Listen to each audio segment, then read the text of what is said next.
चंद्रगुप्त मौर्य की विजय अभियान को देख रहे थे। उसमें हमने किसको देखा था? मगध पर नहीं। अब देखिए सेल्यूकस निकोटर के विरुद्ध अभियान। आगे चलेंगे, अगला अभियान सेल्यूकस के विरुद्ध अभियान। विरुद्ध अभियान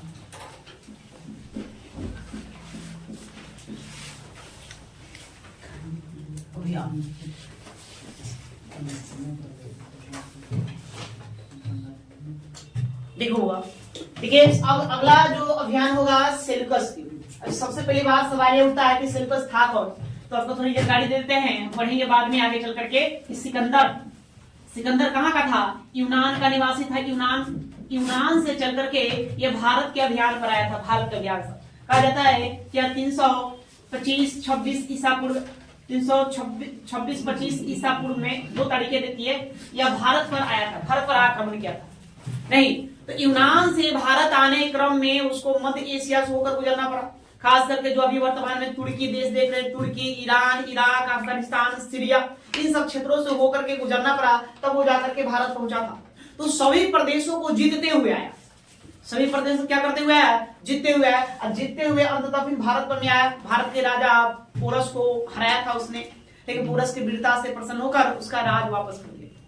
आगे वो बढ़ नहीं पाया। उसकी सेना निरंतर युद्ध लड़ने के कारण थक चुकी थी और वो सब अपने घर वापसी की मांग कर रहे थे। साथ ही ब्यास नदी को पार कर पाना भी उसमें मुश्किल था। उसकी सेना ने ब्यास नदी को पार करने से मना कर दिया। तो वही ब्यास नदी के पास से ही सिकंदर क्या करता है? वापस लौट जाता है। लौटने के बाद वो बेबीलोन पहुंचेगा। कहाँ? बेबीलोन। तो बेबीलोन ये आप जाएंगे अभी वर्तमान में इराक में। तो बेबीलोन में ही 323 ईसा पूर्व में सिकंदर का निधन हो गया, मृत्यु हो गया। अब यूनान से भारत के बीच का जो भूभाग है, भूमि है, उसके बीच के सभी क्षेत्रों को सिकंदर द्वारा जीत लिया गया था। अब सिकंदर तो रहा नहीं, न रहा तो फिर क्या होगा उस भूभाग का? तो उसी भूभाग का स्वामी एक तरह से मालिक कौन बन जाएगा? सेल्यूकस निकेटर बन जाएगा। और यह सिकंदर का सेनापति था। ऐसे सिकंदर के 2 सेनापति हुए, एक जल सेनापति, एक थल सेनापति। तो जल सेनापति निर्याकस था और थल सेनापति कौन था? सेल्यूकस निकेटर था। तो सेल्यूकस निकेटर ही सिकंदर के मृत्यु के बाद उसके द्वारा जीते गए प्रदेशों का मालिक बनेगा, राजा बनेगा, शासक बनेगा, वही शासन को चलाएगा। हालांकि तो इसकी सीमा, सेल्यूकस निकेटर की सीमा कहाँ? भारत से भी लगती थी। भारत, अफगानिस्तान, पाकिस्तान का जो क्षेत्र है, उन क्षेत्रों में उसका अधिकार था। तो चंद्रगुप्त मौर्य मगध को जीतने के बाद, हालांकि सबसे पहले उसने किसको जीता? बताते हैं ना, ध्यान में रखने के लिए प्रश्न यदि पूछे कि चंद्रगुप्त मौर्य ने सबसे पहले किसको जीता था? किसको जीतेगा? सिंध और पंजाब को जीतेगा। पहली प्रयास इसी को किया। हालांकि पहले सबसे पहले प्रयास करेगा मगध को जीतने के लिए, उसमें सफलता मिलती है तो सिंध और पंजाब को जीतता है। फिर जाकर किसको जीतेगा? मगध को जीतेगा, मगध को विजित करेगा। मगध को विजित करने के बाद यह पाटलिपुत्र गद्दी पर आसीन हो गया, बैठ गया। फिर उसका रिलाइज हुआ कि भारत की जो पश्चिमोत्तर सीमा है, उन पश्चिमोत्तर सीमाओं पर जो यूनानी लोग बसे हुए हैं उसको भी खदेड़ना जरूरी है। पूरी तरह से उसको भी यहाँ से क्या करना है? समाप्त करना होगा। तो वहां पर शासक कौन था? सेल्यूकस निकेटर था। इसी सेल्यूकस निकेटर के विरुद्ध यह अभियान छेड़ेगा 305-4 ईसा पूर्व में। कब? 304-5 ईसा पूर्व में। दोनों के मध्य युद्ध लड़ाई। हालांकि उतना उस तरह से विस्तृत विवरण प्राप्त नहीं होता है ना। बिल्कुल ऐसा नहीं कि पूरा एकदम बारीकी से इसके बारे में जानकारी उपलब्ध होता है, नहीं, ऐसे बारीकी से कोई जानकारी उपलब्ध नहीं होती। लेकिन यूनानी स्रोतों को आप पढ़ेंगे, यूनानी साहित्य के स्रोतों को पढ़ेंगे तो उसे यह ज्ञात होता है कि सिकंदर और सेल्यूकस निकेटर और चंद्रगुप्त मौर्य के मध्य 305-4 ईसा पूर्व में युद्ध लड़ा गया था, जिसमें चंद्रगुप्त मौर्य क्या हुआ? विजय हुआ। और जीतने के बाद हिंदू कुश पर्वत, ये आप देखेंगे हिंदू कुश पर्वतमाला अफगानिस्तान में पड़ता है। क्या पड़ता है? अफगानिस्तान में। उसको वैधानिक सीमा, वैज्ञानिक सीमा निर्धारित कर दिया गया। मतलब प्राकृतिक सीमा एक तरह से बाउंड्री है, पर्वतों का रेंज है। ये पर्वतों का क्या है? रेंज है। इसी रेंज को, पर्वतों के रेंज को क्या कर दिया गया? सीमा का निर्धारण कर दिया गया। उस हिंदू कुश पर्वतमाला के उस तरफ सेल्यूकस निकेटर और इस तरफ इसका चंद्रगुप्त मौर्य का शासन स्थापित हुआ। इस एवज में फिर एक विद्वान हुए एपियानस। बताया था उनके बारे में, एपियानस के बारे में। एपियानस अपने स्रोतों में लिखता है कि इस युद्ध में सेल्यूकस निकेटर जब पराजित हुआ तो वह शांति चाह, तो शांति संधि के तहत अपनी पुत्री हेलेना का विवाह करवा देता है और दहेज स्वरूप 3-4 प्रांतों को इससे सौंप देता है, चंद्रगुप्त मौर्य को सौंप देता है। ये उल्लेख सिर्फ और सिर्फ एकमात्र विद्वान एपियानस के द्वारा किया जाता है। बात समझ गए? बस ये देखिए आपसे प्रश्न क्या बनेगा, तो प्रश्न एग्जामों में अक्सर आते रहा कि सेल्यूकस और चंद्रगुप्त के मध्य कभी युद्ध लड़ा गया, तो 304 ईसा पूर्व में लड़ा गया। ठीक है, ये वो तारीख बताई जाती है कि इसी समय अवधि के मध्य में वो युद्ध लड़ा गया। सेल्यूकस ने अपनी पुत्री का विवाह चंद्रगुप्त मौर्य के साथ किया, है ना। ये किसके स्रोतों से पता चलता है? एपियानस के स्रोतों से पता चलता है। एपियानस एकमात्र विद्वान है जो इस बात को लिखता है, बाकी और किसी भी यूनानी ग्रंथों में इस बात का जिक्र नहीं किया गया है। तो उसके तहत ये हम कह सकते हैं कि सेल्यूकस ने अपनी पुत्री हेलेना का विवाह किसके साथ किया था? चंद्रगुप्त के साथ किया था। तो ये जो है, ये जो दोनों के बाद यदि वैवाहिक संबंध वास्तव में स्थापित हुआ तो आप कह सकते हैं कि पहला अंतरराष्ट्रीय विवाह था। पहला भारत में ऐसा शासक हुआ चंद्रगुप्त मौर्य जो भारत भूमि के बाहर विवाह किया, इसलिए इसको भारत का पहला अंतरराष्ट्रीय विवाह भी माना जाता है। या ठीक है, बात समझ? चलो इसी को लिखना है, लिख दिया।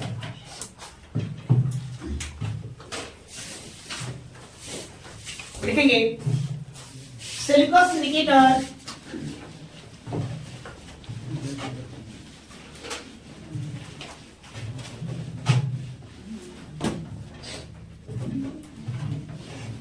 सेल्यूकस निकेटर और चंद्रगुप्त के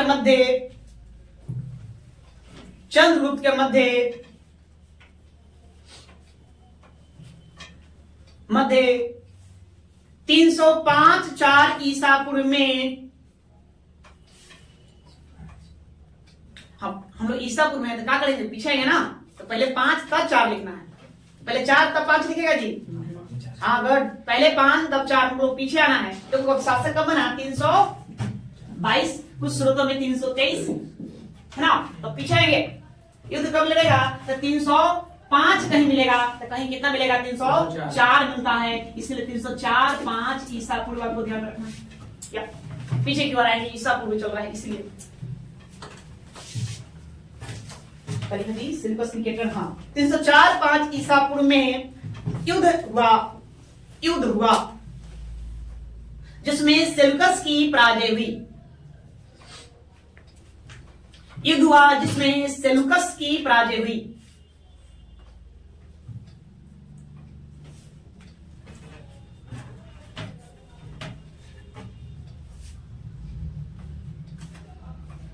पराजय हुई।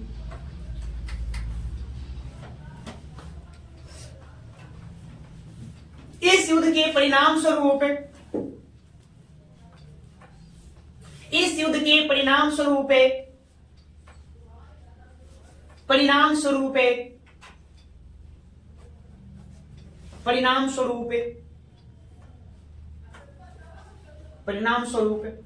हिंदू कुश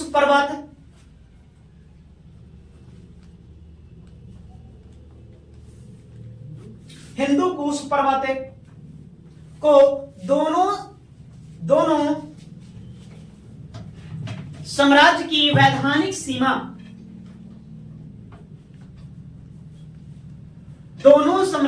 वैधानिक सीमा निर्धारित किया गया।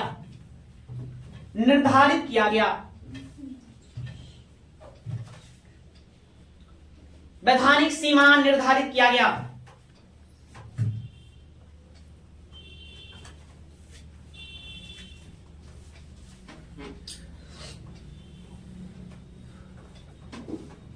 आगे स्ट्रैबो लिखता है कि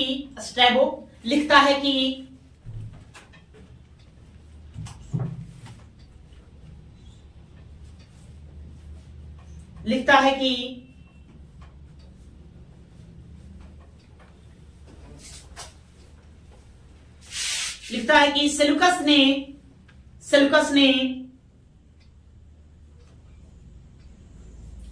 ने चंद्रगुप्त को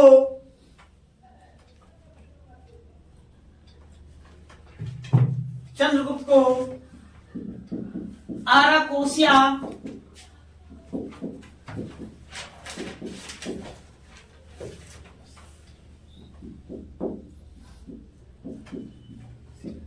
जेंड्रोसिया एरिया अराकोसिया। हाँ, इसका इस जो नाम है उस साहित्यिक स्रोतों में मिलता है, फिर इसका अभी वर्तमान में नया नाम है ना। अराकोसिया को लिखिए कंधार, क्या लिखेंगे? कंधार, कंधार। जेंड्रोसिया मकरान तट, मकरान तट, तट। एरिया हेरात, हेरात,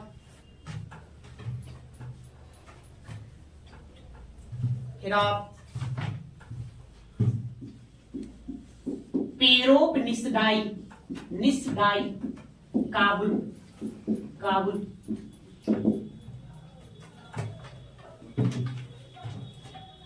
काबुल। पेरोप निस्डाई काबुल।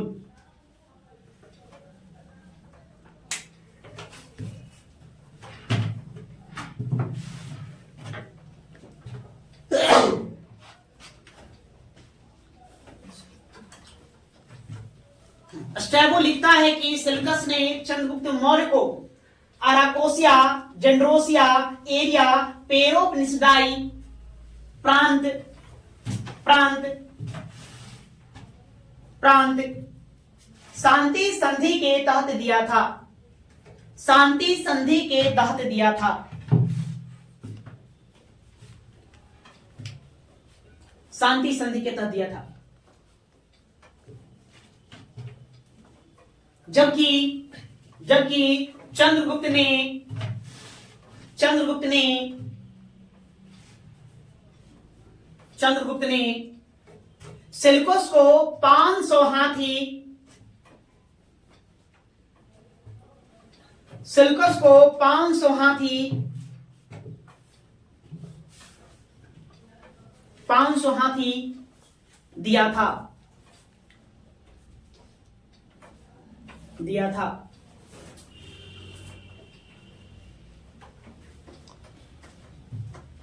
बात समझा दी? नहीं, फिर से देखो। सेल्यूकस और चंद्रगुप्त मध्य के, सेल्यूकस और चंद्रगुप्त का मध्य क्या होगा? युद्ध होगा। युद्ध में कौन जीता? चंद्रगुप्त मौर्य जीता। जीतने के बाद दोनों में शांति संधि हुई। शांति संधि में क्या क्या बातें हुआ? तो पहला बात है कि लो भाई, एक तो देख रहे हो हिंदू कुश, हिंदू कुश पर्वत, ये जो है हम लोगों की, हम दोनों की सीमा रहेगी। इसके उस तरफ हम रहेंगे, इसके इस तरफ आप रहेंगे। ये कहां पड़ता है? अफगानिस्तान में है। या उसके बाद दूसरा बात क्या किया?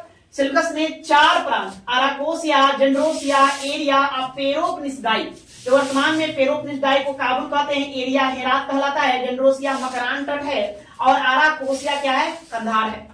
इनको दे दिया। किसको दे दिया? चंद्रगुप्त को सौंप दिया। चंद्रगुप्त ने उसके एवज में 500 हाथी दिया, मित्र है ना, दोस्ती के तौर पर, मित्र व्यवहार करने के लिए 500 हाथी उसको क्या किया? दे दिया।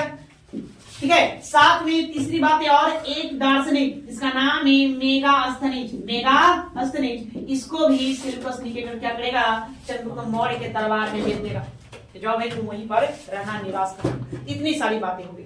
उसी प्रकार से एपियानस, एक विद्वान कौन हुए? एपियानस। एपियानस, एपियानस लिखते हैं कि सेल्यूकस ने अपनी पुत्री हेलेना, हेलेना, हेलेना का विवाह भी किससे करवा दिया था? चंद्रगुप्त मौर्य से करवा दिया था। तो इतनी बातें होगी, इतना बातें ही आपको ध्यान में रखना है। दोनों के मध्य जो युद्ध हुए, युद्ध का जो परिणाम निकला, परिणाम यही निकल कर सामने आया। ठीक है, इसको लिखो। अगली सेल्यूकस ने, सेल्यूकस ने, सेल्यूकस ने मेगास्थनीज नामक, सेल्यूकस ने मेगास्थनीज नामक, अस्थनीज नामक एक दूत भी, मेगास्थनीज नामक दूत भी चंद्रगुप्त के दरबार में भेजा था।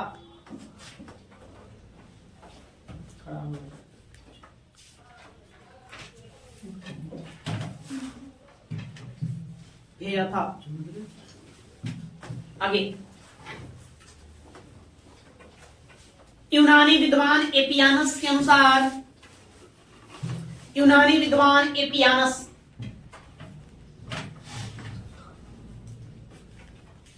यूनानी विद्वान एपियानस के अनुसार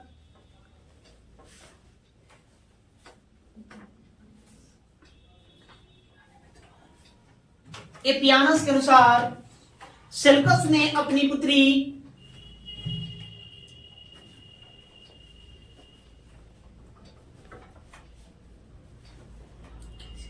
सेल्कस ने अपनी पुत्री हेलेना का विवाह, हेलेना का विवाह चंद्रगुप्त से किया था, चंद्रगुप्त से किया था। एनसीईआरटी नाम हेलेना ही देता है, ठीक है। चलो तो देखो, ये दो ही युद्ध कह सकते हैं बड़े स्तर पर था, दो ही जो अभियान था चंद्रगुप्त मौर्य का, जो बड़े स्तर पर था। कहां एक मगध और दूसरा सेल्यूकस के विरुद्ध, ठीक है। अब उसके बाद अन्य अभियान लिखे, अन्य विजय अभियान, विजय अभियान, अन्य विजय अभियान।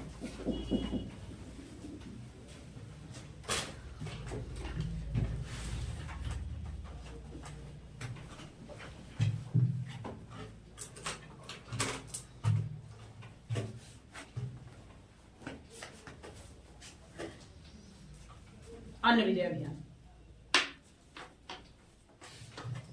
देखिए यूनानी स्रोतों को पढ़ेंगे, सर मेगास्थनीज का भी पुस्तक पढ़िए, तो उसके अनुसार पता चलता है कि संपूर्ण भारत पर इसका चंद्रगुप्त मौर्य का अधिकार था। लेकिन संपूर्ण भारत में दो प्रांत आपको छोड़ देना, एक केरल और दूसरा आपको तमिलनाडु। कौन? तमिलनाडु। संपूर्ण भारत पर क्या था? अधिकार था किसका? चंद्रगुप्त मौर्य का अधिकार था। ऐसे आप स्रोत, जितने भी साहित्यिक स्रोत बताता है यही कि मतलब कि पूरा का पूरा संपूर्ण भारत देश का अधिकार था। लेकिन दो जगह अधिकार होने का प्रमाण नहीं होता। कहां का? एक केरल और दूसरा तमिलनाडु। यही बात आपको ध्यान में रखना है।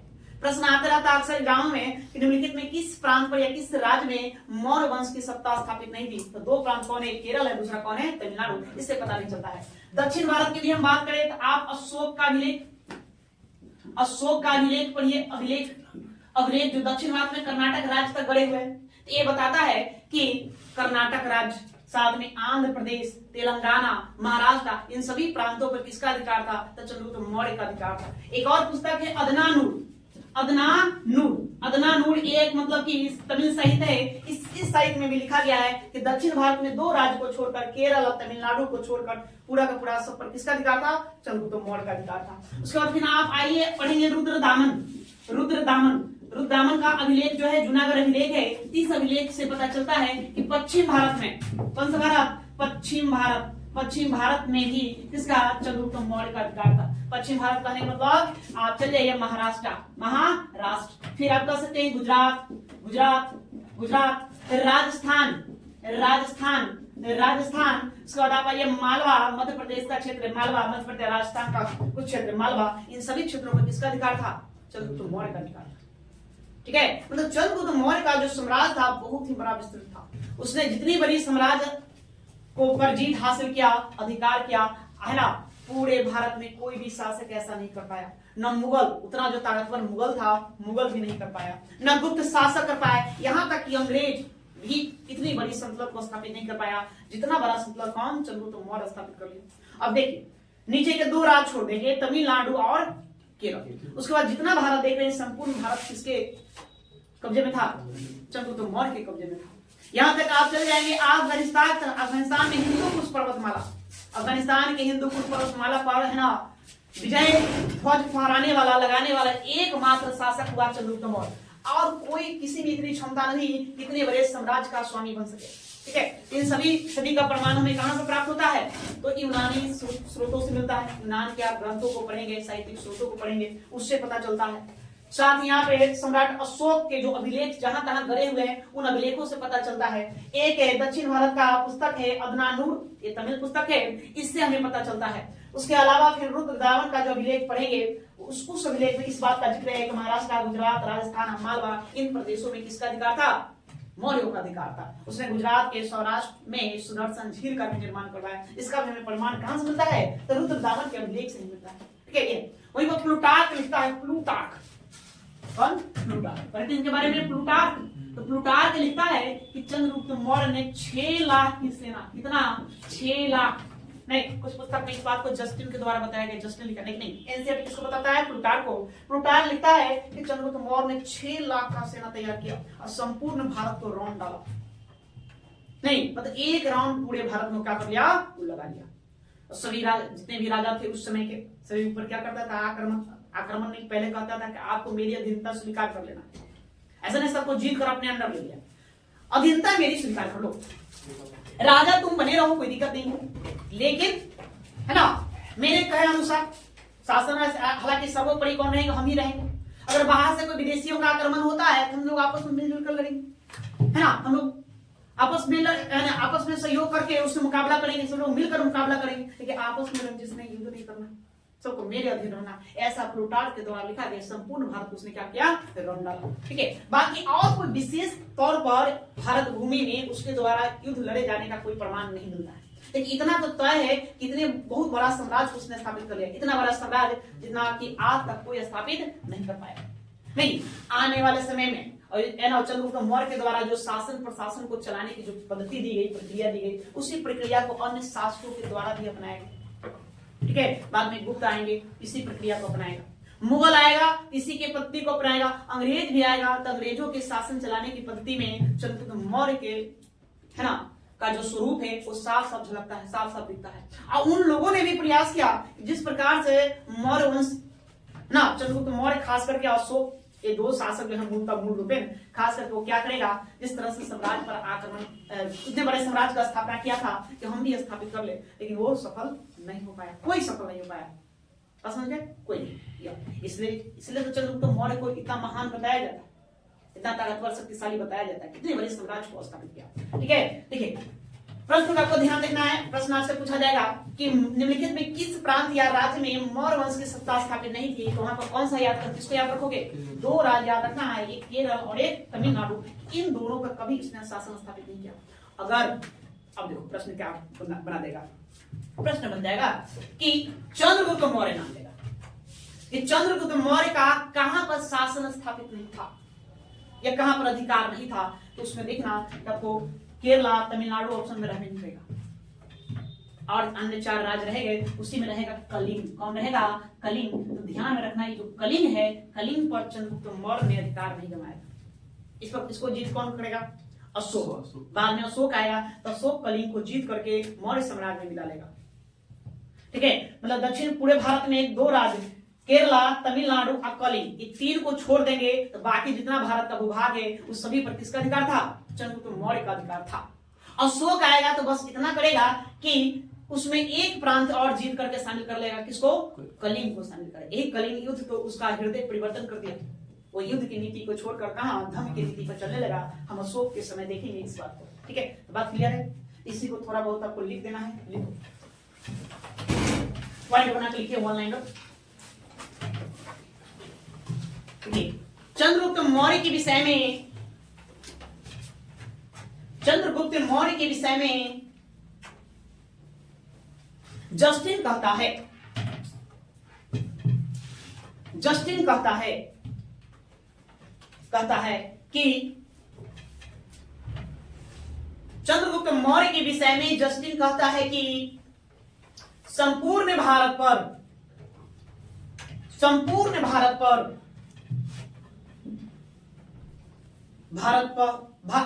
भारत उसके अधिकार क्षेत्र में था, उसके अधिकार क्षेत्र में था।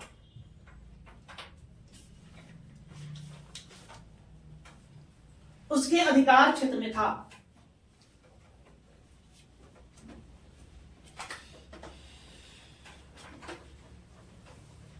क्षेत्र में था। आगे प्लूटार्क ने लिखा है कि, प्लूटार्क ने लिखा है कि, प्लूटार्क ने लिखा है कि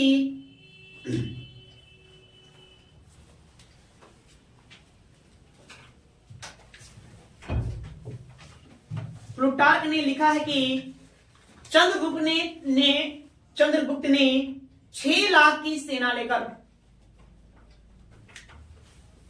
प्लूटार्क ने लिखा है कि चंद्रगुप्त ने 6 लाख की सेना लेकर 6 लाख की सेना लेकर संपूर्ण भारत को रौंद डाला, संपूर्ण भारत को रौंद डाला।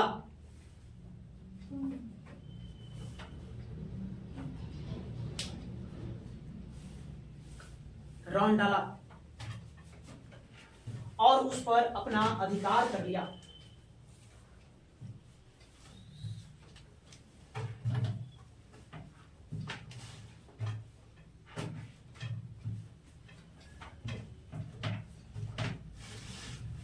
अधिकार कर लिया।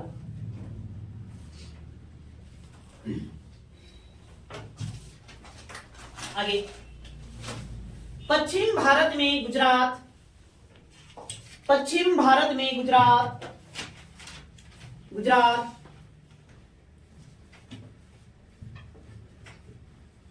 गुजरात, मालवा, मालवा एवं महाराष्ट्र, एवं महाराष्ट्र, महाराष्ट्र की विजय की पुष्टि, की विजय की पुष्टि, पुष्टि, पुष्टि, रुद्रदामन के जूनागढ़ अभिलेख, रुद्रदामन के जूनागढ़ अभिलेख, जूनागढ़ अभिलेख, जूनागढ़ अभिलेख से मिलता है, से मिलता है।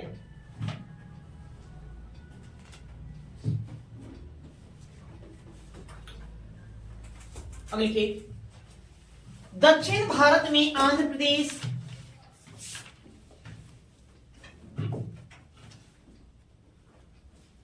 दक्षिण भारत में आंध्र प्रदेश, आंध्र प्रदेश और कर्नाटक, दक्षिण भारत में आंध्र प्रदेश और कर्नाटक, कर्नाटक क्षेत्र की विजय, क्षेत्र की विजय चंद्रगुप्त के द्वारा, चंद्रगुप्त के द्वारा की गई थी,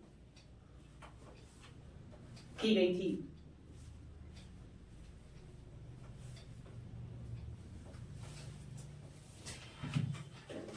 की गई थी। वस्तुतः, वस्तुतः देखिए, चंद्रगुप्त मगध का प्रथम सम्राट था। वस्तुतः चंद्रगुप्त मगध का प्रथम सम्राट था जिसने दक्षिण भारत को विजित किया, मतलब जीता, जिसने दक्षिण भारत को जीता। चंद्रगुप्त मगध का प्रथम शासक था जिसने दक्षिण भारत को जीता, दक्षिण भारत को जीता। इसकी पुष्टि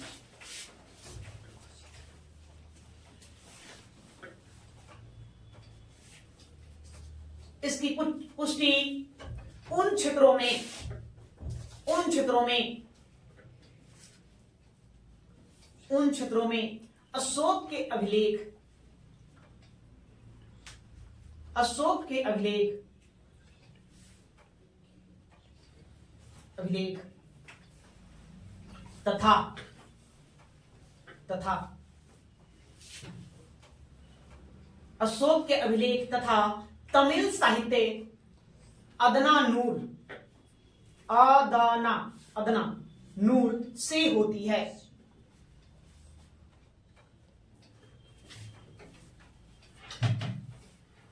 से होती है। वहीं पर आप नोट में लिखो।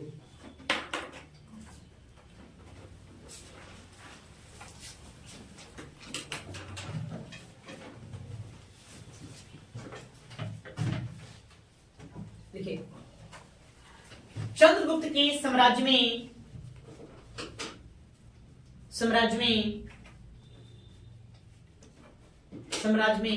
केरल और तमिलनाडु सम्मिलित नहीं था। केरल और तमिलनाडु सम्मिलित नहीं था।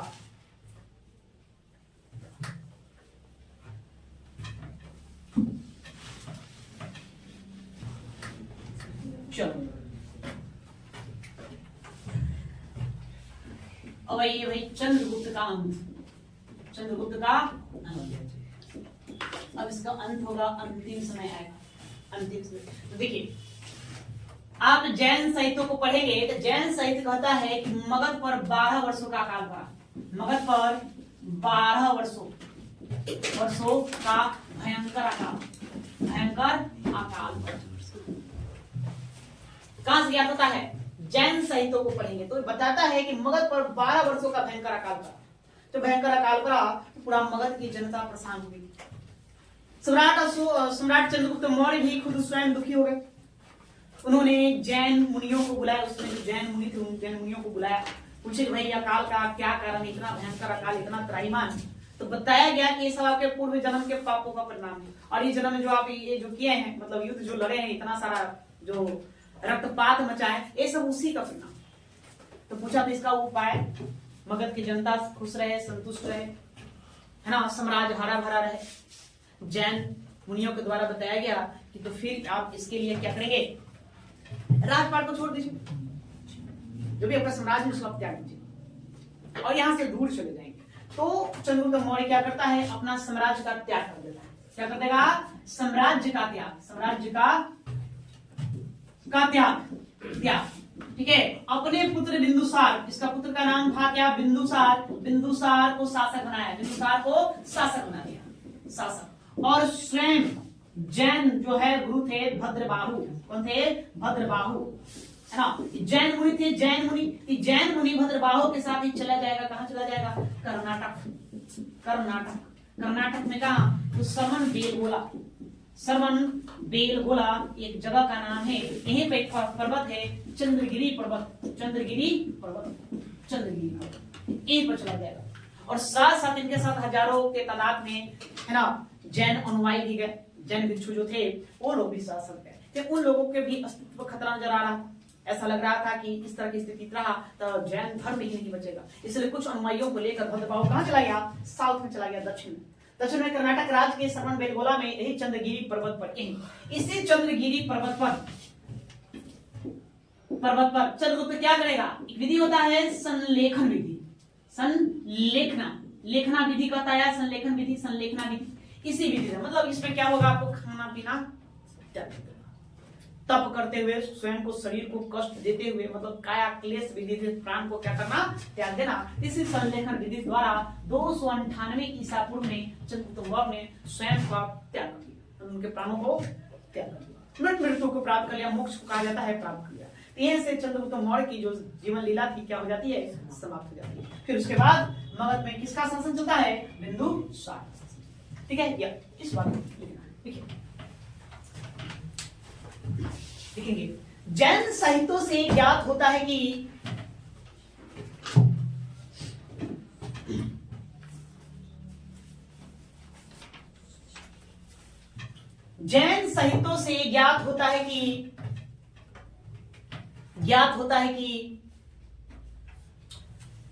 मगध पर 12 वर्षों का भयंकर अकाल पड़ा था।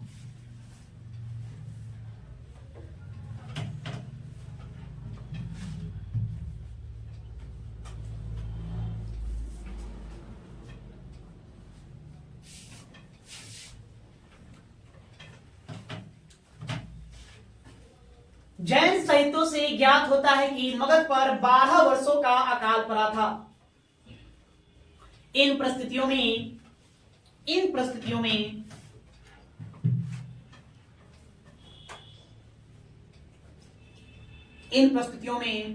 चंद्रगुप्त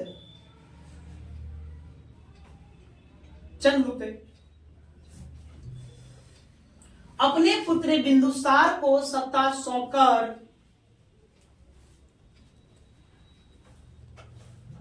चंद्रगुप्त अपने पुत्र बिंदुसार को सत्ता सौंपकर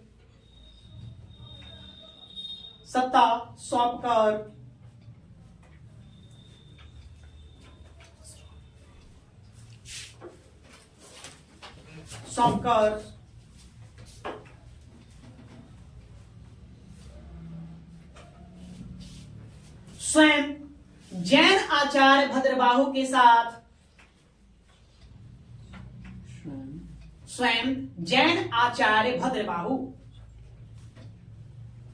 जैन आचार्य भद्रबाहु के साथ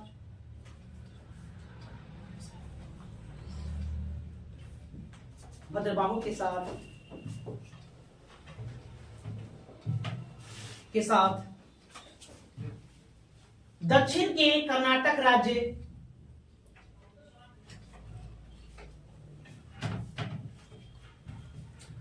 के कर्नाटक राज्य के श्रवणबेलगोला चले गए। श्रवणबेलगोला चला गया।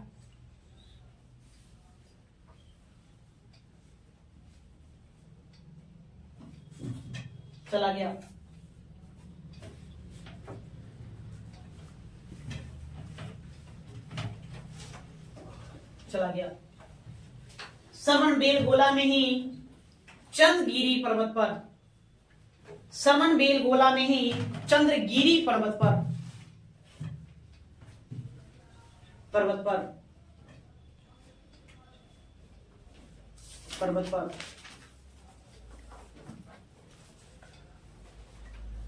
298 ईसा पूर्व में 298 ईसा पूर्व में संलेखना विधि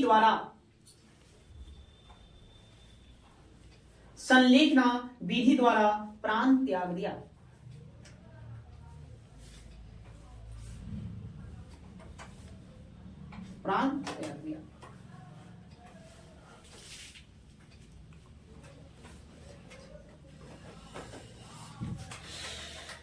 ठीक है, बस इतनी ही कहानी आपको जानना है चंद्रगुप्त मौर्य की।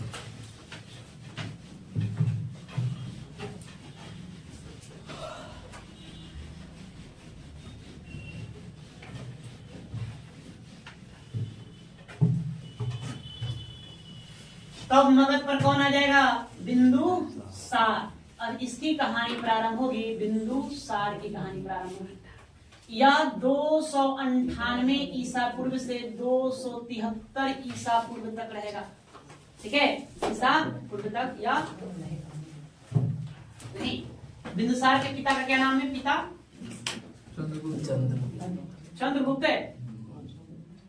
चंद्रगुप्त मौर्य। माता का नाम थी, देखो ये माता का नाम से दो माता का नाम मिलता है ना। एक मिलता है दुर्धरा। आप पुस्तक पढ़ेंगे परिशिष्ट पर्वन, तो पर्वन में बताता है कि चंद्रगुप्त की जो माता थी कौन थी? दुर्धरा। नहीं, एक मिलता है धम्मा मिलता है। ये मिलता है महावंश में इसकी माता का नाम धम्मा देता है। पत्नी किसका नाम? शुभद्रांगी। कौन सा पुस्तक? अशोकावदान में इसका नाम क्या मिलता है? शुभद्रांगी। ठीक है, लिखो इसको, बैठो।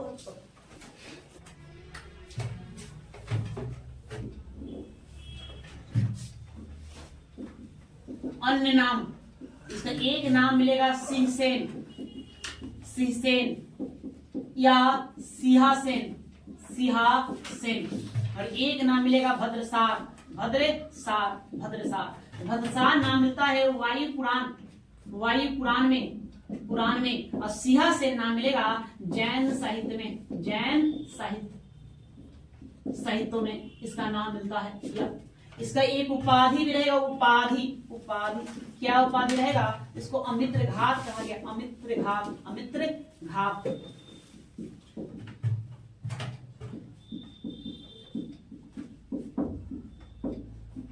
अमित्रोकेटस, ठीक है। इसका अर्थ भी होता है शत्रुओं का नाश करने वाला, शत्रुओं का नाश करने वाला, नाश करने वाला। इसको लिखे बैठे, उसके बाद बताते हैं।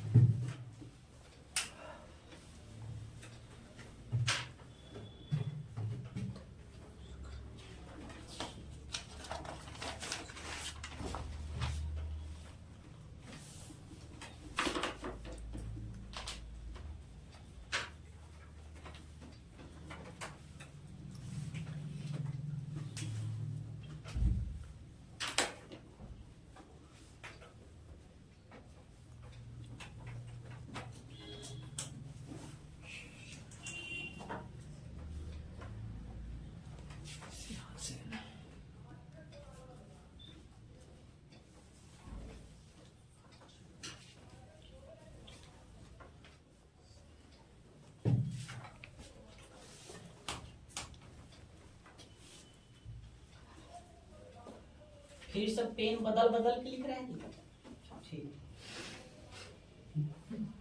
घरे सब ना लिखेगा ना, छोड़ सब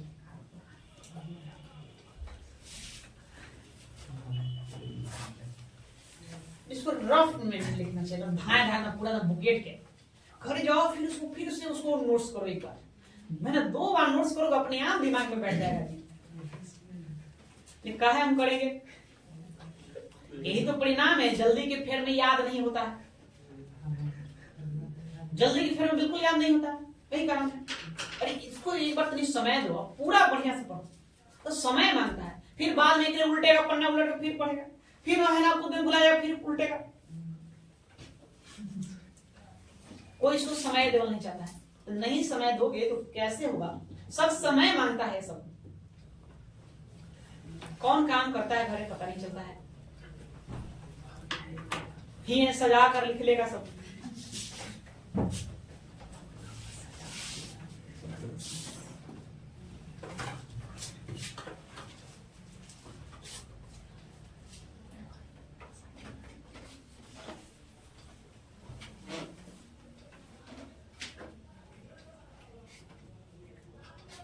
हो गया, चलिए देखिए आइए। सम्राट चंद्रगुप्त मौर्य के बाद कौन उसका पुत्र बिंदुसार सत्ता संभालेगा?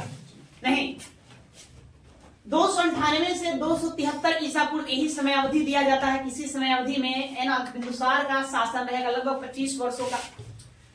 पिता तो जान ही गए कौन है, इसकी माता। देखिए माता 2, एक आप पढ़ेंगे परिशिष्ट प्रबंध, ठीक है, परिशिष्ट प्रबंध को पढ़ेंगे तो इसमें परिशिष्ट प्रबंध में बिंदुसार की माता का नाम दुर्धरा देता है, जबकि वही महावंश पढ़ेंगे तो वहां पर नाम क्या देता है? धम्मा, है ना, धम्मा नाम देता है।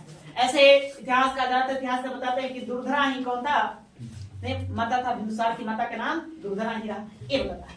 वही उसकी पत्नी के नाम सुभद्रांगी, जो अशोकावदान में इसका जिक्र किया गया। किसमें? अशोकावदान पुस्तक में ये जिक्र है कि उसकी पत्नी का नाम सुभद्रांगी था। साथ में आप साहित्यों को पढ़ेंगे तो उन साहित्यों में और भी नाम मिलता है उसका, जैसे सिंहासेन, सिंहासेन, ये 2 तरह का नाम आपको देखने को मिलेगा। जैन साहित्यों में, जैन ग्रंथों को पढ़िए तो उसमें एक नाम मिलेगा। वहीं वायु पुराण में बिंदुसार की ही नाम मिलेगा, भद्रसाव। ये बड़ा इंपॉर्टेंट है, इसको ध्यान रखना, एग्जामों में पूछा गया है कि वायु पुराण में अशोक बिंदुसार का क्या नाम मिलता है, तो भद्रसार नाम मिलता है। इसने एक उपाधि प्राप्त किया। क्या उपाधि? उपाधि इसका है अमित्रघात। नहीं, यूनानी साहित्यों में आप पढ़ेंगे तो उसमें लिखा अमित्रोकेडस। क्या? अमित्रोकेडस। उसकी उपाधि को यहाँ अमित्रोकेडस लिखता है, और ऐसे अमित्रघात उसका उपाधि दिया गया। इसका अर्थ होता है शत्रुओं का नाश करने वाला। नहीं तो काहे का शत्रुओं का नाश, इससे कहीं युद्ध लड़ने कोई प्रमाण नहीं मिलता है। कहा जाता है कि जो बिंदुसार का शासनकाल था लगभग 25 वर्षों का था, बड़ा ही शांति प्रिय, कहीं कोई दिक्कत नहीं हुआ। सिर्फ एक पुस्तक है दिव्यावदान। कौन सा? दिव्यावदान। दिव्यावदान, तो दिव्यावदान को पढ़ेंगे तो इसी से ज्ञात होता है कि बिंदुसार के समय इसका जो प्रांत था तक्षशिला। तक्षशिला का जो राजकुमार था उसका नाम था सुसीम। इसी के समय तक्षशिला में 2 बार विद्रोह हुए, और मात्र 2 बार विद्रोह का जिक्र करता है दिव्यावदान। तक्षशिला में 2 विद्रोह हुए। उस समय तक्षशिला का जो राजकुमार था, राजा, उप राजा कहिए, गवर्नर कहिए, इसी का बड़ा बेटा सुसीम था। नहीं, उससे जो उसका दूसरा जो बड़ा बेटा था सम्राट अशोक, जो बाद में सम्राट अशोक कहलाएगा, अशोक, वो उज्जैन का रहने वाला था। कहां का? उज्जैन का वो गवर्नर था, राज्यपाल। ऐसे आप शीलीय अनुश्रुतियों को पढ़िए। शीलीय अनुश्रुतियां जो सिंहल द्वीप पर लिखे गए हैं, उस शीलीय अनुश्रुतियों में कई जगह ये बात का जिक्र किया गया है कि बिंदुसार के 100 पुत्र थे। कितने? 100। एक में 101 पुत्रों का जिक्र किया गया। उसमें सबसे बड़ा पुत्र सुसीम था और दूसरा सबसे बड़ा पुत्र कौन था? अशोक था। ठीक है। अब कितने पुत्र हैं? ऐसे 100। ऐसे थोड़ा सा अतिशयोक्ति लगती है, अतिशयोक्ति सा कहानी लगती है, लगता है कि ऐसा संभव वाली बात नहीं है। फिर भी उन अनुश्रुतियों में इस बात का जिक्र किया गया, इसलिए इतिहासकार उसको प्रमाणित नहीं मानते। समझे? और आगे पढ़ेगा अशोक के द्वारा बताया गया अपने 99 भाई को हत्या करके पटना में नहीं, उसी में डाल दिया, तो मार कर उसी में डाल दिया। ये भी शीलीय अनुश्रुतियों में इस बात का जिक्र किया गया। ठीक है। लेकिन अब क्यों हम अशोक पढ़ेंगे तो आपको बताएंगे ऐसा क्यों लिखा गया, क्या कारण है। यहाँ वो बात समझिए। क्या हम जानेंगे? बिंदुसार का शासन का बड़ा ही शांतिप्रिय रहा, कहीं किसी प्रकार का कोई दिक्कत नजर आने को नहीं मिलता है ना, कोई समस्या देखने को मिलता नहीं है। इसको क्या जीतना है? पिताजी जीते, इतना लंबा चौड़ा साम्राज्य बना दिए, कहाँ रह गया था? एक कोना में कलिंग तो बचा था, उड़ीसा नहीं, और साउथ नीचे केरला तमिलनाडु 2 ही बचा था। बाकी और अब हम पश्चिमोत्तर में जाएंगे तो अफगानिस्तान चले जाए तो हिंदू कुश पर्वत माला तक है ना, मौर्यों की है ना ध्वज फहर रहा था, नहीं उसका झंडा वहां ले लहरा रहा था। तब क्या जीतना था? अब हिंदू कुश पर्वत माला को पार करके जाना पड़ता, ईरानी इराक के क्षेत्रों में पहुंचना पड़ता, फिर वहां पर यूनानियों का शासन स्थापित था। तो उसने वो नहीं सोचा उतना करने की। और नीचे है ना, नीचे बहुत ही सुदूर दक्षिण में एकदम बिल्कुल जाना पड़ता, केरला तमिलनाडु काफी दूरी पर, तो उसको जीतने की आवश्यकता नहीं पड़ी। इसलिए आराम से शांति प्रिय तरीके से इसने शासन को चलाया। इसकी वीरता बस इसी में है, उसने अपने पिता द्वारा बनाए गए साम्राज्य को अक्षुण्ण बनाए रखा। अपने पिता द्वारा जीते गए साम्राज्य को क्या? अक्षुण्ण बनाए रखा। मतलब ज्यों कहते हो बनाए रखा, नहीं मतलब कि भाई पिताजी तुम्हारे लिए है ना कई बीघा जमीन खरीदी है, तो तुम भी वो बीघा जमीन को बचा के रखा ना जी। एक बेटा होता है, भाई पिताजी इतना जमीन खरीदी है, क्या खरीदी है, चलो इसको बेच कर अपना जीवन यापन कर लेता है ना, जिंदगी बड़ा ही बढ़िया तरीके से जीने का प्रयास करता है। एक पुत्र अच्छा होता है ना, भाई पिताजी खरीदे तो पिताजी की संपत्ति को बना कर रखे, अगर इसमें हम प्लस नहीं करेंगे, जोड़ेंगे नहीं, तो कम से कम उतना बना कर रखे ना। तो उसको उस बेटे को क्या कहूँगा? अच्छा बेटा। जो जमीन बेच नालायक कहलाता, नलायक नहीं था, अच्छा था, ये जैसा था वैसा ही बनाए रखा और कुछ नहीं। साथ ही पिताजी उसका यूनानियों से, विदेशियों से मित्रवत व्यवहार किए थे, दोस्ती बनाकर रखे। मित्रता भी जरूरी है। अब शौक से आप दुश्मनी कर लेंगे तो वो भी ठीक नहीं है, मित्रता भी जरूरी है। इसलिए चंद्रगुप्त मौर्य है ना बुद्धिमान व्यक्ति भी था, इसलिए उसने हिंदू कुश पर्वतमाला के उस तरफ जितने भी राज्य थे, तो सीरिया हो गया, मिस्र हो गया, ईरान इराक का जो क्षेत्र हो गया, तो वहां पे जो भी शासक थे उन सबसे अपना मित्रवत व्यवहार बनाकर रखा। तो बिंदुसार ने भी अपने पिता के है ना पिता का ही अनुसरण किया और उसने भी इन सबसे मित्रवत व्यवहार बनाकर रखा। कहीं भी किसी प्रकार की कोई दिक्कत नहीं है। लेकिन बस एक समस्या खाली बताता है, कौन? दिव्यावदान। दिव्यावदान ये पुस्तक बताता है कि तक्षशिला में 2 विद्रोह हुए, 2 बार विद्रोह हुए। ठीक है, दोनों बार विद्रोह को किसने दबाया? तो अशोक ने दबाया, है ना। विद्रोह हुआ तो तक्षशिला का आपसे पूछा जाए गवर्नर कौन था उस समय, या उप राजा कौन था? उप राजा कौन था? सुसीम था। उस विद्रोह को किसने दबाया ये पूछा जाएगा तो अशोक द्वारा दबाया गया। अशोक उज्जैन का था, है ना, उससे नहीं कंट्रोल हुआ तो फिर किसको भेजा गया? अशोक को भेजा गया। अशोक गया अपने बुद्धि से उसको संभाला, बिना युद्ध लड़े हुए यहाँ दोनों विद्रोह को दबाया। हालांकि विद्रोह में तक्षशिला की जनता बताया कि हम आप राजा से नाराज नहीं है, न हम राजकुमार से नाराज है, हमें बस परेशानी है यहाँ के आमद से, मंत्रियों से, कि मंत्री हमारे साथ दुर्व्यवहार करते हैं, दुष्ट आदमी है। ठीक है, तो फिर अशोक ही अपने बुद्धि से मामला को सलटा दिया, आराम से शांति प्रिय रहा। बस समझे। तो पहले इसको हो गया, क्या से नीचे लिखिए 1 लाइनर बनाकर। पहले हम तक्षशिला की कहानी जान लेते हैं, उसके बाद आगे बढ़ते हैं। ठीक है,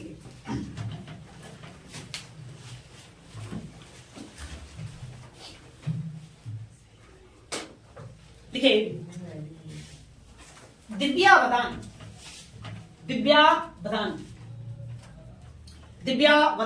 में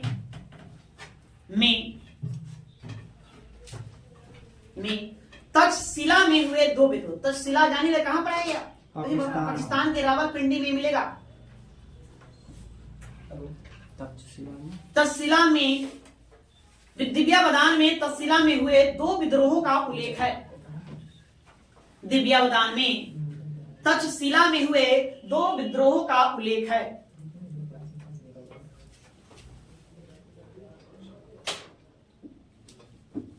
उल्लेख है जिसके दमन के लिए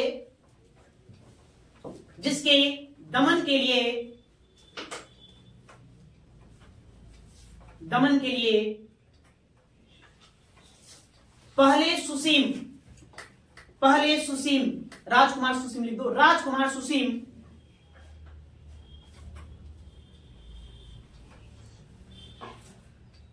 पहले राजकुमार सुसीम और फिर अशोक को भेजा गया। अशोक को भेजा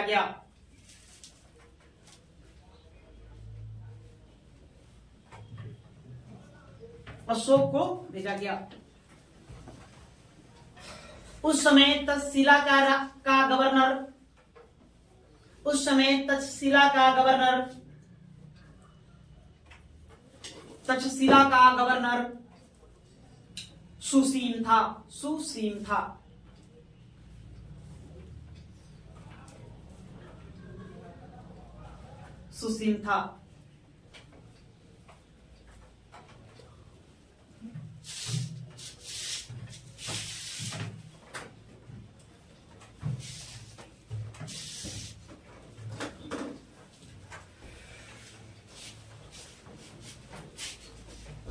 सुसीम था।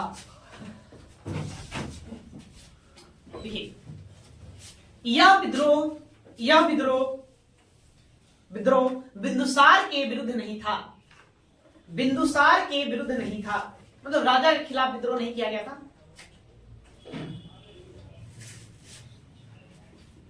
विरुद्ध नहीं था।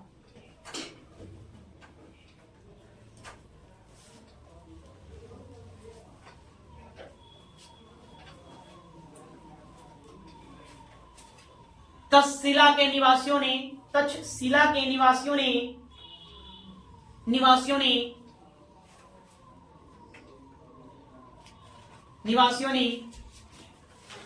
अशोक से निवेदन किया कि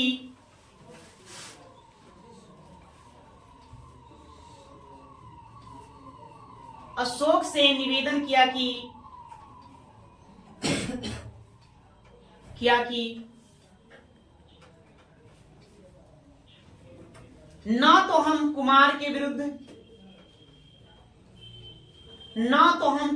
विरुद्ध हैं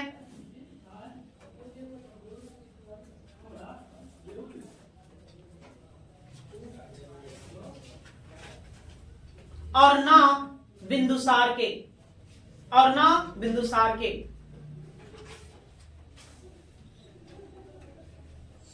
लेकिन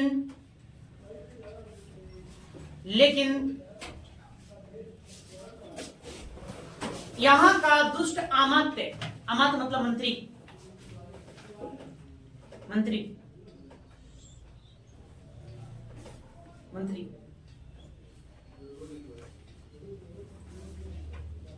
हम लोगों का शोषण करते हैं।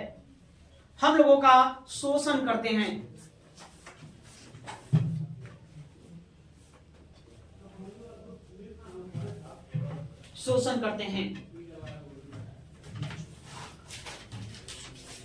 अशोक ने उदारतापूर्ण नीति अपनाकर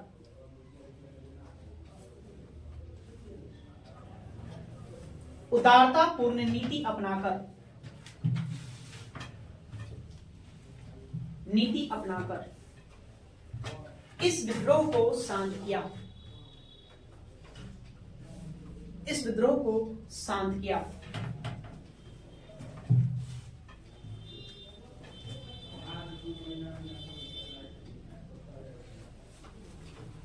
ठीक है, आगे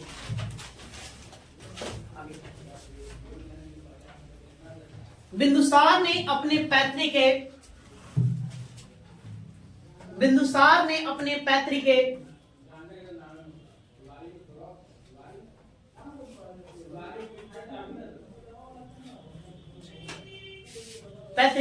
साम्राज्य को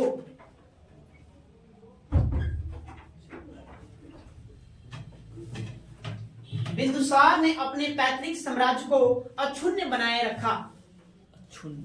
अक्षुण्ण ज्यों का त्यों बनाए रखा, जैसे था वैसे, उसी को अक्षुण्ण कहेंगे। बिंदुसार ने अपने पैतृक साम्राज्य को अक्षुण्ण बनाए रखा। साथ ही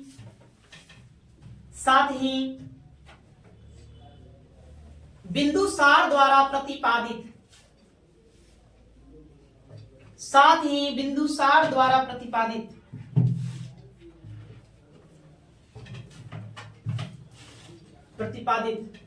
मैत्रीपूर्ण विदेशी संबंध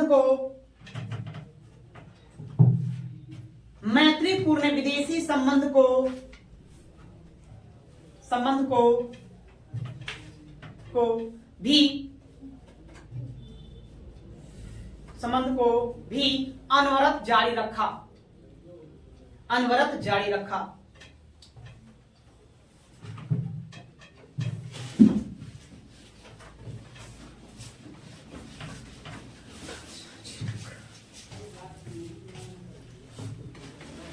देखिए, अगर विदेशी संबंधों को हम देखेंगे तो विदेशी संबंध तो दो राज्यों से देखने को मिलता है, दो देश। एक है सीरिया। कौन? सीरिया। तो सीरिया के बारे में दो बातें मिलता है देखने को, दो। एक स्ट्रैबो के अनुसार, किसके अनुसार? स्ट्रैबो के अनुसार, और दूसरा एथेनियस के अनुसार, दो। अब देखिए इसको, सीरिया के बारे में दो देखने को मिलता है। स्ट्रैबो कहता है कि सीरिया का जो राजा था एंटियोकस प्रथम। एंटियोकस प्रथम ने एक दूत जिसका नाम था डाइमेकस। तो डाइमेकस को बिंदुसार के दरबार में भेजा था। किसको? डाइमेकस को बिंदुसार के दरबार में भेजा था। और यही जो डाइमेकस है, ये मेगास्थनीज का उत्तराधिकारी था। मेगास्थनीज का उत्तराधिकारी था। ठीक है। चंद्रगुप्त मौर्य के दरबार में कौन आता था? मेगास्थनीज को किसने भेजा था? अरे सेल्यूकस निकेटर ने भेजा था जी। इतना जल्दी भूल जाते हो आप। मेगास्थनीज को सेल्यूकस निकेटर ने भेजा था उसके दरबार में, है ना, चंद्रगुप्त मौर्य के दरबार में यूनानी दूत बनाकर। अब यहाँ स्ट्रैबो लिखता है कि सीरिया का राजा एंटियोकस प्रथम, जो यूनानी राजा ही है। कैसा राजा है? यूनानी राजा है। इसने डाइमेकस नामक एक विद्वान को, है ना, किसके?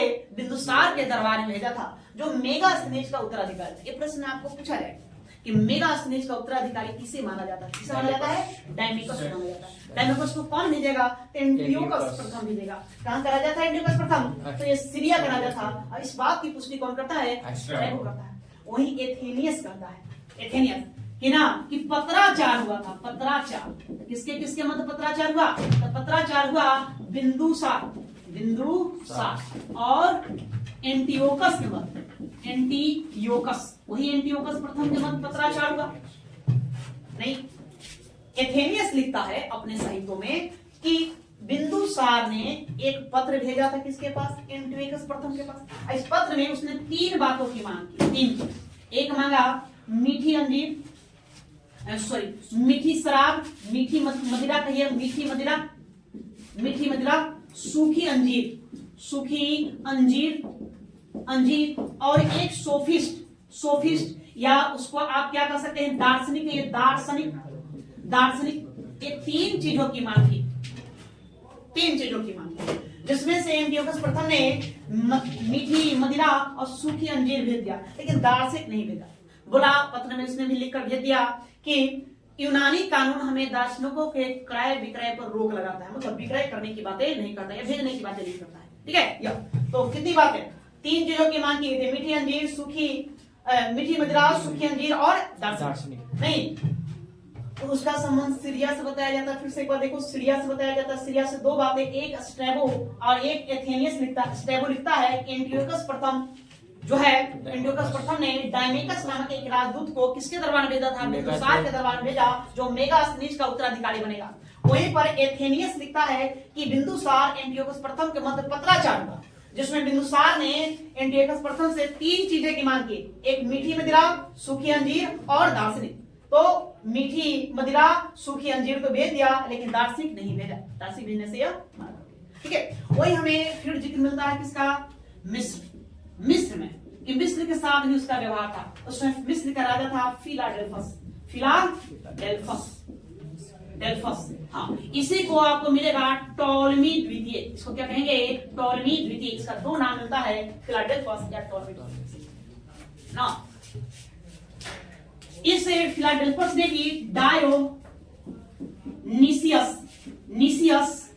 या डायोनिसस या फिर इसे कहते हैं डायोनिसस नामक एक विद्वान जो है वो बिंदुसार के दरबार में भेजा था। यहां से फिर एक बात का जिक्र मिलता है, तो 2 ही देशों से संबंध उसको दर्शाया जाता है, बताया जाता है। इतनी बात आपको ध्यान में रखनी, ठीक है क्या। तो इसको लिखो।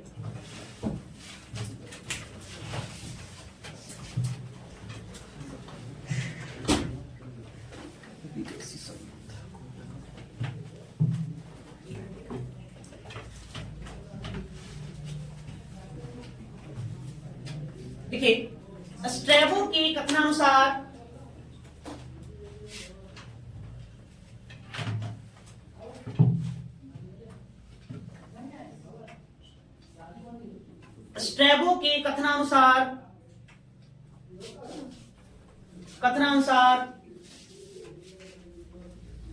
सीरिया नरेश एंटियोकस प्रथम ने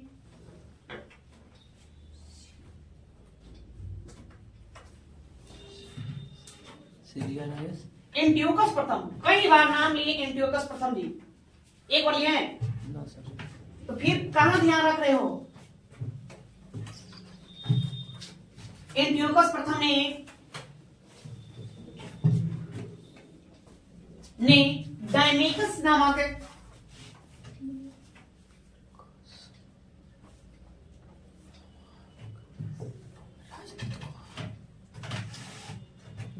नामक एक राजदूत बिंदुसार के दरबार में भेजा था। एक राजदूत बिंदुसार के दरबार में भेजा था।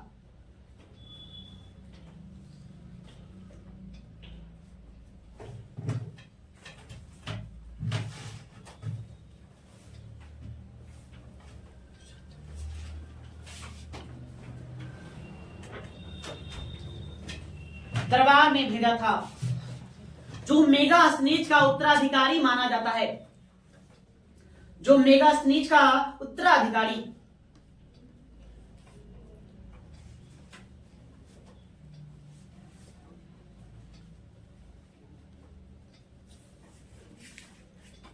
मेगास्थनीज का उत्तराधिकारी माना जाता है।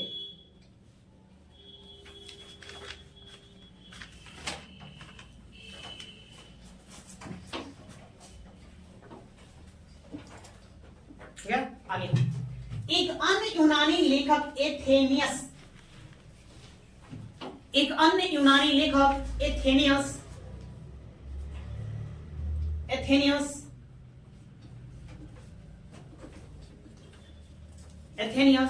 ने,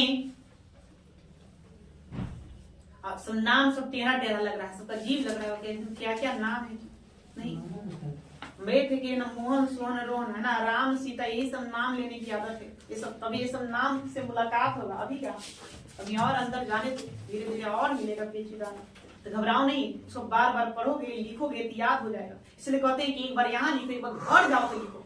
लेकिन तुमको काहे सुनेगा, समझ नहीं करता, अनुसरण भी तो नहीं ना करता है। कम से कम अनुसरण एक बार कर ले क्या, तो ऐसे ही पढ़ते रह जाओगे, कोई फायदा नहीं होगा ना, कोई उपाय नहीं होगा। जब तक इस सबको 2-4 बार लिखेगा नहीं, कैसे होगा। लिखने से कोई भी बात बड़ा जल्दी याद होता है, लेकिन तुम लोग लिखना पसंद नहीं करते हो। आप लोग क्या लिखे, एक अन्य यूनानी लेखक एथेनियस ने बिंदुसार एवं एंटियोकस प्रथम के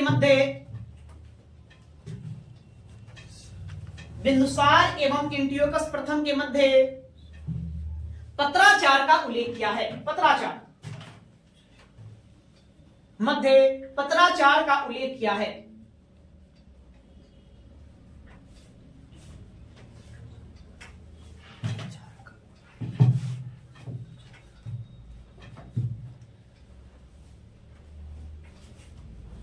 पत्राचार का उल्लेख किया है, जिसमें बिंदुसार ने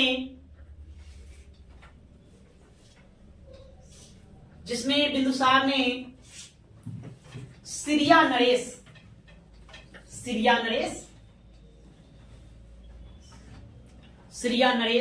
से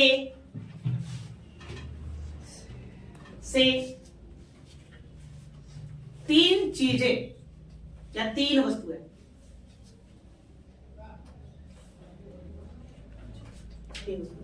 ध्यान तक लिखो। मीठी मदिरा,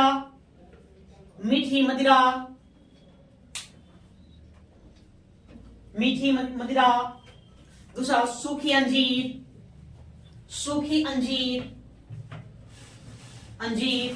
और एक दार्शनिक का मांग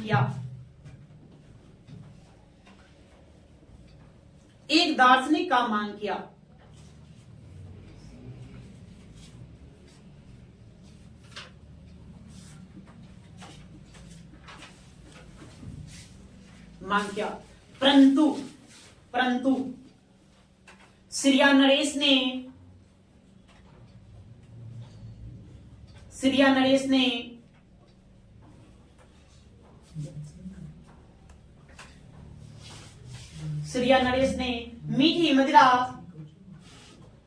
मीठी मदिरा तथा सूखी अंजीर भिजवा दिया। मीठी मदिरा तथा सूखी अंजीर भिजवा दिया।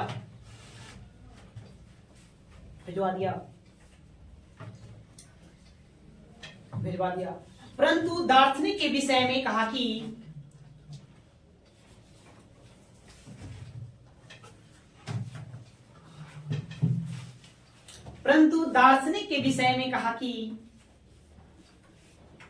कि यूनानी कानून के अनुसार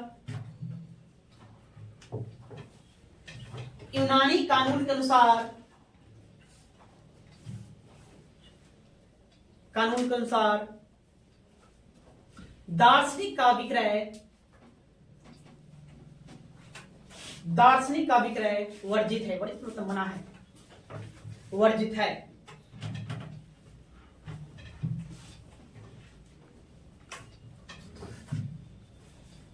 चलो ठीक है, कोई सवाल तो है। मैंने सब बातें करा कि दार्शनिक का होगा, दार्शनिक एक व्यक्ति है, पढ़ा लिखा विद्वान, दर्शन शास्त्र का जिसको नॉलेज हो, हाँ तो वो अंग्रेजी में ट्रांसलेट कर दिया भाई, दार्शनिक और फिलोसोफर जिसको कहते थोड़ी। अरे अंग्रेजी नाम है फिलोसोफर, बात समझ में आए? उसको दार्शनिक कहेंगे, सोफिस्ट भी उसको कहेंगे। क्या कहेंगे यूनानी भाषा उसको, क्या कहते हैं? सोफिस्ट कहते हैं। इंग्लिश में उसी को लोग फिलोसोफर कहते हैं, दार्शनिक, जो अपना विचार व्यक्त करे, विचारक नहीं। जैसे प्लूटो एक दार्शनिक थे, कार्ल मार्क्स एक दार्शनिक थे, है ना, रविन्द्रनाथ टैगोर क्या थे? एक दार्शनिक थे, स्वामी विवेकानंद भी दार्शनिक हुए ना। अब समझ गए होंगे दार्शनिक क्या होता है। चलो इसमें अब आइए यहाँ मिस्र में, तो यहाँ से बातें जो याद करना है याद रखें ना। कौन जो प्रश्न जो पूछा गया, देखिए कई बार प्रश्न पूछा गया है, डायमेकस, आप इसको याद रखना है। यही क्या था? मेगास्थनीज का उत्तराधिकारी था। तो मेगास्थनीज कहाँ गया? तो उसके बारे में कोई जिक्र नहीं मिलता है। तो कहाँ गया? हो सकता है और समय के अनुसार उसका भी निधन हो गया होगा, नहीं, या हो सकता है अपने देश लौट गया हो, इसके बारे में कोई जिक्र नहीं देता है। इस इतना बताता है कि सीरिया नरेश एंटियोकस प्रथम ने डायमेकस नामक राजदूत को बिंदुसार के दरबार में भेजा, जो मेगास्थनीज का क्या था? उत्तराधिकारी था। ये किसके साहित्यों से पता चलता है? स्ट्रैबो के साहित्यों से। वही एक और अन्य यूनानी लेखक है एथेनियस, वो कहता है कि बिंदुसार एंटियोकस प्रथम के मध्य क्या हुआ? पत्राचार, माने इसने पत्र लिखकर भेजा और 3 वस्तुओं की डिमांड थी। क्या क्या? मीठी मदिरा, मदिरा समझते हैं ना, शराब। तो मीठी मदिरा, सूखी अंजीर और दार्शनिक। ठीक है, अंजीर मतलब कि खजूर कहिए, सूखा हुआ खजूर जो होता है, ठीक है, जो भी है समझ गया ना। ये खजूर टाइप का होगा, उसी का है पता। और रेगिस्तानी देशों में क्या होता है? खजूर का खेती बड़े पैमाने पर होता है, उत्पादन और बहुत स्तर होता है। जैसे मिस्र को ले लेंगे, मिस्र दुनिया में सबसे बड़ा खजूर उत्पादक देश है, उसी के बगल में ही ये सीरिया भी है। अब देखिए प्लिनी लिखता है कि मिस्र का राजा उस समय फिलाडेल्फस था, जिसका नाम टॉलमी द्वितीय भी बताया जाता है। उसने एक डायोनीसियस या डायोनिसस नामक एक विद्वान को बिंदुसार के दरबार में भेजा था। बस यहां से इतना बातें ध्यान में रखना है, ज्यादा नहीं। प्लिनी ने लिखा है कि प्लिनी ने लिखा है कि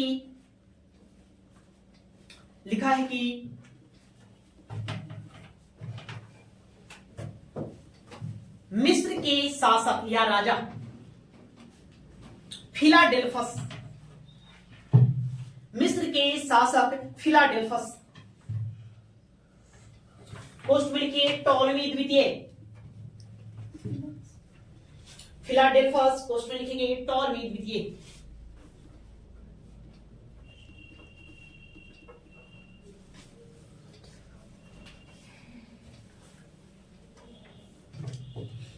टॉलमी द्वितीय ने बिंदुसार के दरबार में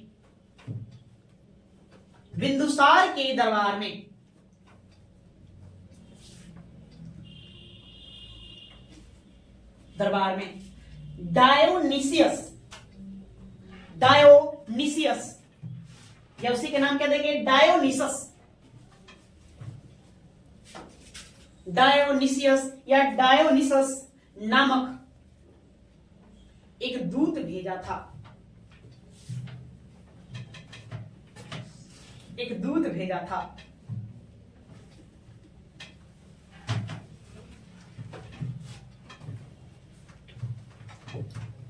क्लियर है? और समझे? चलिए अब इससे एक प्रश्न और पूछा जाएगा। नहीं, बिंदुसार किस धर्म का अनुयायी था? एक प्रश्न आपसे पूछा जाएगा, बार बार एक प्रश्न भी पूछा गया है, इसके बारे में थोड़ा सा जान लेंगे। कौन सा धर्म का अनुयायी था जी? बौद्ध धर्म। सैब। चलिए एक पुस्तक है महावंश।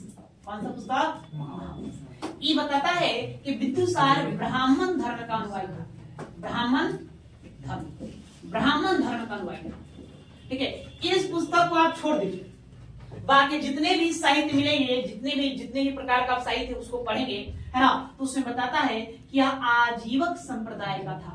इसको आजीवक संप्रदाय का अनुयायी था, संप्रदाय ना। इसीलिए ये भी प्रश्न कई बार एग्जामों में पूछा है बिंदुसार के बारे में, बिंदुसार किस धर्म का अनुयायी था।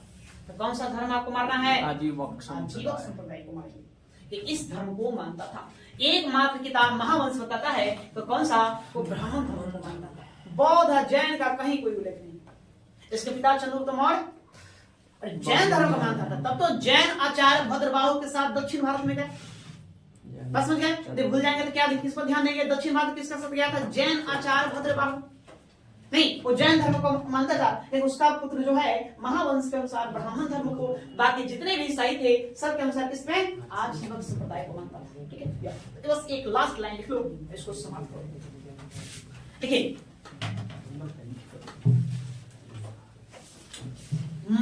ना, महावंश के अनुसार, महावंश बताइए किस धर्म का ग्रंथ है? बौद्ध धर्म जी। शुरू में लिखे बौद्ध धर्म के अनुसार में दीपवंश, महावंश, दिव्यावदान। नहीं, ये सब किसके अनुसार है? है ना, दिव्यावदान, अशोकावदान, ये सब बौद्ध धर्म है, सब सही अनुसूचियां हैं। तो महावंश के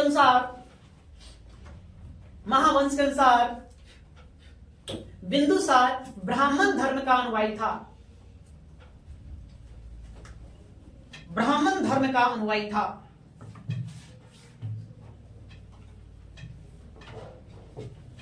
लेकिन अन्य सभी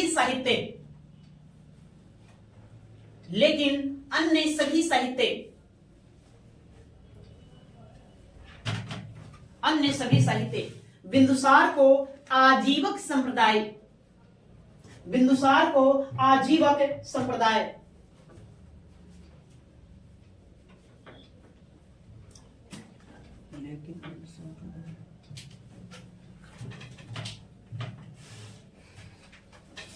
आजीवक संप्रदाय का अनुयायी बताते हैं।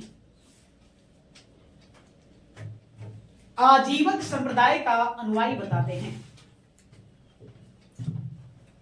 तो क्लियर है, बात समझ में आ गया जी। तो बातें यदि आप समझ गए हैं, इतनी जानकारियां आपको बिंदुसार से ध्यान में रखना है, इससे बाहर एक भी प्रश्न नहीं, बस इतना ही बनेगा। ठीक है, तो आज के इतना ही रहने दो। ठीक है।